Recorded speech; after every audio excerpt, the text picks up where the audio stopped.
Three, two, one. All right.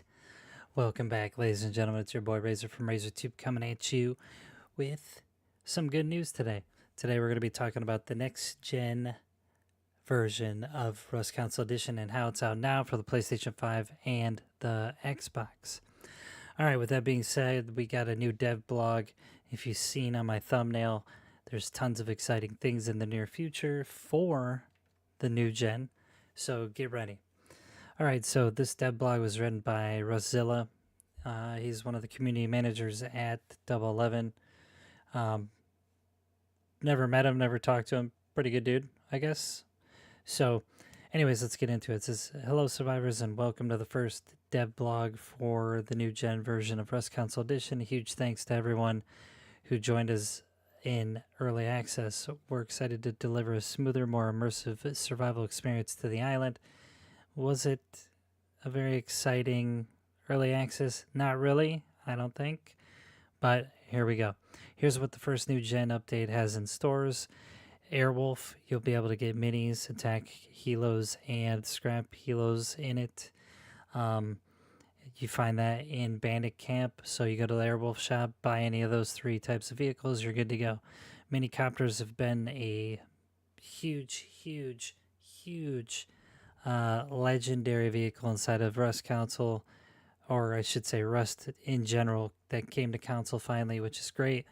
You can have that, the scrap helo and the attack helo. Big changes. Verticality is all we ever wanted to raid bases. Makes it easier for solo, duo, trios, all around. Long story short, it says you can purchase a minicopter for 750 scrap if you didn't know. Each one comes preloaded with 100 low grade with a maximum fuel capacity of 500. It's 30 fuel per minute when you're flying that bad boy, so bring a lot. Long story short,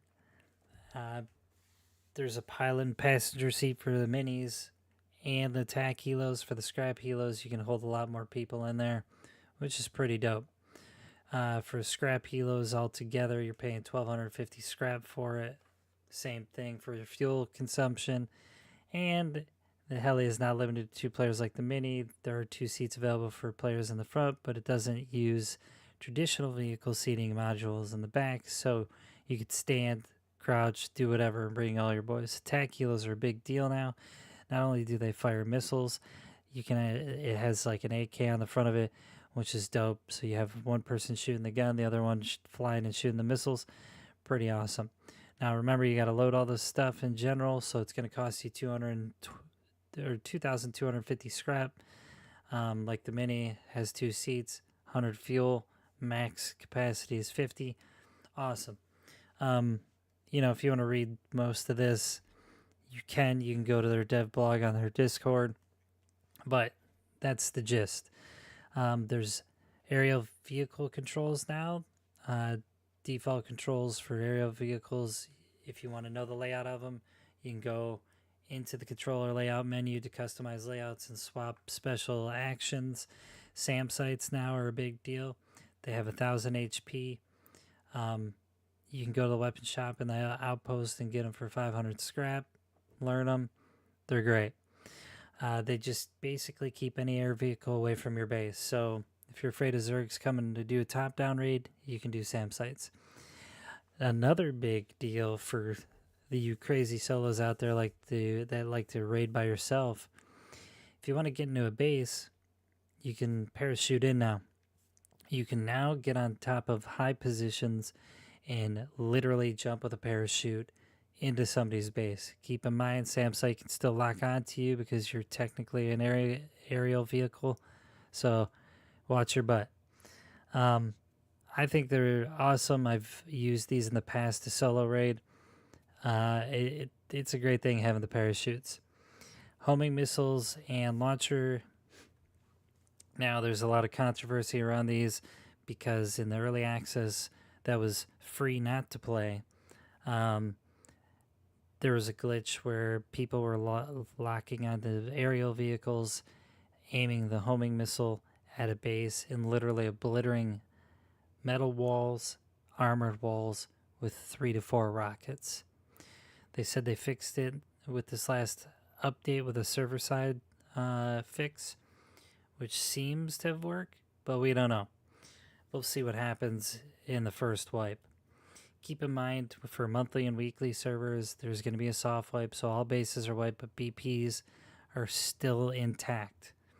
I just wanted to note that because I know a lot of people got screwed by this glitch, and I wanted to kind of bring that to the forefront when we're talking about the homing missile and launcher, that you now will still keep your BPs. Although you might have lost your loot to some idiot hacker or exploiter, you still get to keep your BPs.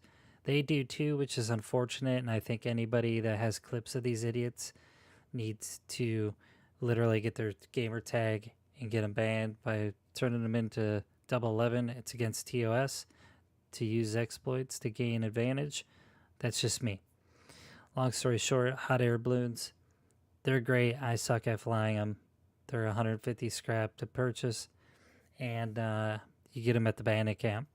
Pretty cool. You fly with some fuel in a hot air balloon, and everybody shoots at you because I don't know. They're just wild.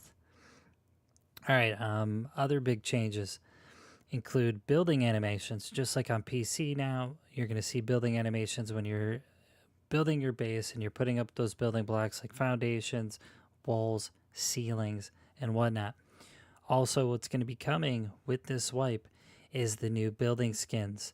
So the Brutalist, the Brick, and the Adobe skins for building are coming to console literally today.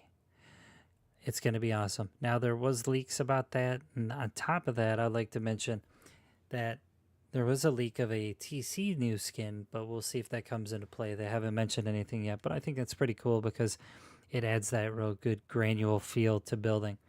HV rockets rebalancing, they did a lot with that. They said HV rockets and rocket launchers now cost less and are more durable, which is good.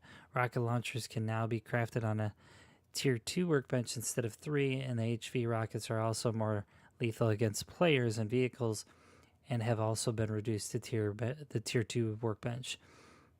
The updates to helicopter sounds, the flight sounds for the NPC helicopters should sound more natural and dynamic now, and they changed that. Following player complaints from early access, the sounds for all 3 newly introduced helis have also been adjusted. Just like on my thumbnail, this is a huge deal. They finally gave us a content roadmap, and let me tell you why this is a big deal. In August, modular vehicles are dropping with the DLC. In September, we're getting a quality of life, update with some DLC.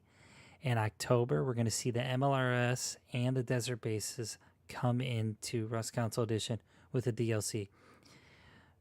Cars in general are a huge deal, which is awesome being able to drive around, but the MLRS for you solos and duos and trios, little small clans, MLRS is awesome. It's a missile system you can lock onto bases from a desert base and literally just launch heavy missiles at Zerg bases and level them. Pretty dope. November, we're going to see the Arctic update, which will probably get the Arctic hazmat suit, which is a big deal. And then in December, the Christmas event, which I don't really care about, will come. The wait's over, and that's the roadmap. So the reason why I didn't give you guys a fancy video and I just wanted to talk about this dev blog is because I know that a lot of our folks had a rough time with early access. When it comes to this, we might see some bumps and bruises in the beginning, but hopefully we don't after the wipe. For the PlayStation folks or Xbox folks looking at getting the upgrade because they definitely purchased the Ultimate Edition and you haven't got it yet, wait till the wipe happens, restart your console, restart your game, see if it fixes the problem. If not, go to the Discord, the 11 Rust Council Discord, and be like, hey dude, my stuff doesn't work. And also, you should be like looking for your coins if you had the Ultimate Edition, because they're supposed to give you, I think it's like 4,000 something, I forget, but literally, if you don't get your coins, you don't get your update for free. Do not buy this game again. It is up to 11 to work out with the big studios to figure out how to fix the problem to get your game for free if you already had it on the old gen. As far as release times, you can find those on the Discord for Rust Console Edition as well. I hope you guys all have a great wipe. I will see you next time, and I'll see you on the very first wipe for the Rust Console next gen version. That'll be tonight. Hope you guys have fun. Good luck on your wipe. And if there are any problems, put it in the comment section. We'll make our message be heard. Okay? That's what this channel's for. So, all right, I'll leave it at that.